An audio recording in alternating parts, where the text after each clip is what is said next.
Good morning, Card Beauties. RJ back with another video, so let's get to it. Today's random Mike Schmidt item of the day, I assume from 1995, but I can't find an actual date. It is a baseball hat honoring Mike Schmidt's induction.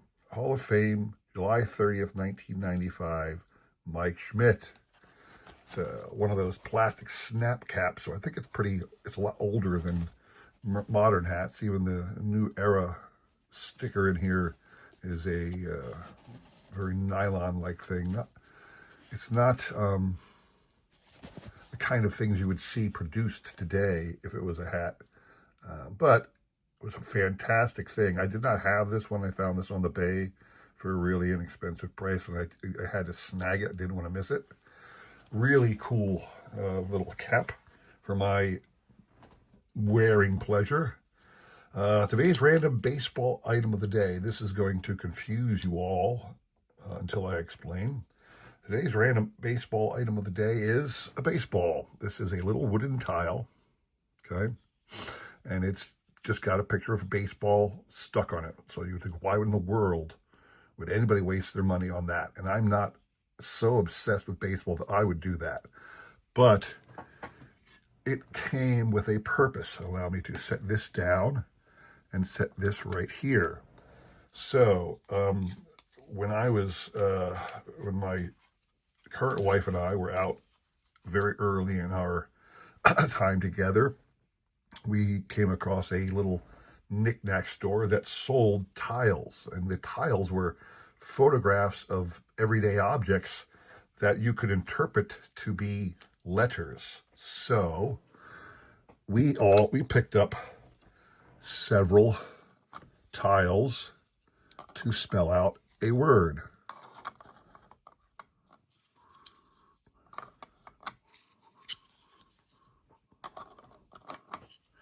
And if you all are incapable of putting that all together, we chose tiles to spell out my last name, Jackson. So I chose two of the tiles. I chose the saxophone for J because I used to play the saxophone in my scholastic career. And then obviously I chose the baseball to represent the O. The other tiles my wife chose. And I just thought that was a really cool thing. I always have that up on my a certain spot in the bedroom. It's sitting there prominently. But of course, I had to have a baseball for the O. Just thought that was a really cool thing to show off to you. I'm trying to move it without knocking all the tiles over. So that is my random baseball item of the day. Today's trivia question.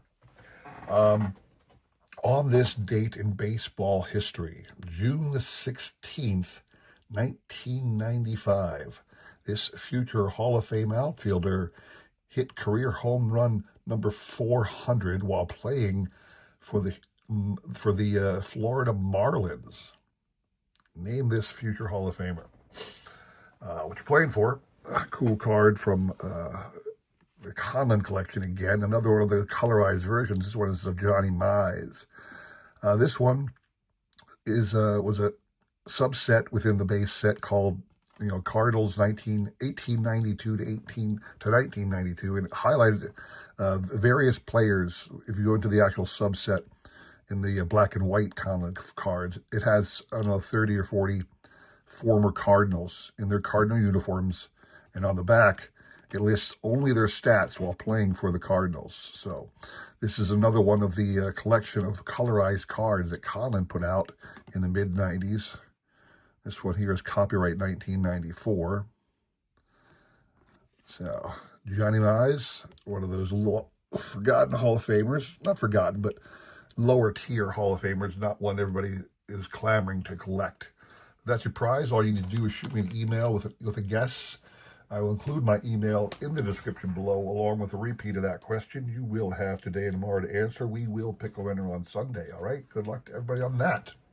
So today, quick video today, because I picked up something that I don't want to say it's out of the norm for me because I collect everything and anything baseball, especially if it appeals to me. This is something I have seen for a long time. I mean, 30, 40 years, I've seen this image. And I thought it was a cool little thing. I've seen it in books. I've seen it in, articles, other people's collections. It's a museum quality piece in a way, just because it's very old and very detailed. So what I have here is an advertisement card for Old Judge cigarettes. Now, there's a second side I'll show off in a second. So it's interesting. This is for the fact that Old Judge issued cards of baseball players. Now, if a lot of times, we know the T206s were issued inside packs of cigarettes. Well, how did you get the Old Judge cards? This actually explains it fully. It says here, if you want a full photographic collection of your favorite baseball players, you can easily get them. You will find a printed slip on every box of Old Judge or Gypsy Queen cigarettes you buy. On return to us of 25 of these slips or 25 covers of boxes in which no slips have been packed, we will mail you prepaid an elegant, it says, an elegant cabinet photograph handsomely mounted of any baseball player in club uniform you may select from our printed editions. In this way, you can get the photograph of every player of prominence in any club in the country. It was done by Goodwin and Company at the foot of Grand Street, ER, in New York. I'm not sure what ER means. Manufacturer of Old Judge cigarettes. So a lot of things going on in this statement. I'll turn it over in a second. But first of all, Goodwin and Company. Now, I believe Upper Deck owns the rights to Goodwin and Company. I believe they manufacture Goodwin cards every once in a while. Upper Deck does. However, Gypsy Queen was a brand that Goodwin created, and it had its own series of cards, and Topps owns the rights to that now. I don't believe anybody's flat out creating Old Judge cards with the Old Judge name, but I think Topps releases Old Judge style cards, but don't quote me on that.